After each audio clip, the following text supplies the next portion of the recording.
Garuda Express, an international courier service. Baahubali 2 world wide గా 1400 కోట్లు వచ్చిందని భారతదేశంలో 1000 కోట్లు కలెక్ట్ చేసిన తొలి చిత్రం ఇదే అని చెబుతున్నారు కదా. మరి 600 కోట్లు మాత్రమే వచ్చిందని చెప్పడం ఏమిటి అనుకుంటున్నారా? ఇక్కడ మాట్లాడుతుంది గ్రాస్ వసూలు గురించి కాదు, షేర్ గురించి. 2 వారాల్లో ఈ సినిమా వరల్డ్ వైడ్ గా వచ్చిన షేర్ 613 కోట్లే. ప్రభుత్వాల పన్నులు, థియేటర్ల అద్దెలు, పబ్లిసిటీ, మిగతా ఖర్చులు అన్నీ తీసేసి డిస్ట్రిబ్యూటర్కి వచ్చిన ఆదాయమే షేర్ అంటే. బాహుబలి 2 అలా 2 వారాల్లో సాధించిన మొత్తం 613 కోట్లు. వరల్డ్ వైడ్ గ్రాస్ 2 వారాలకు 1214 కోట్ల వరకు ఉంది. తెలుగు రాష్ట్రాల్లో బాహుబలి 2 232 కోట్లు గ్రాస్, 160 కోట్ల షేర్ను వసూలు చేసింది. ఏపీ, తెలంగాణలో ఈ చిత్రం దాదాపుగా అన్ని ఏరియాల్లోనూ బ్రేక్ ఈవెన్కు వచ్చింది.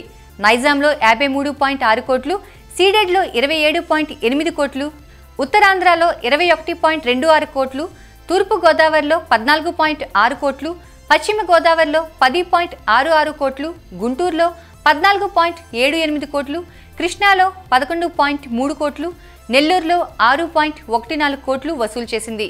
కర్ణాటకలో గ్రాస్ 83.4 కోట్లు కాగా షేర్ 39.4 కోట్లు వసూలు చేసింది. తమిళనాడులో 100 కోట్లకు పైగా వసూలు చేసి చరిత్ర సృష్టించింది. అమెరికాలో ఈ సినిమా 112 కోట్లు గ్రాస్ కలెక్ట్ చేసి 72.2 కోట్ల షేర్ వసూలు చేయడం విశేషం.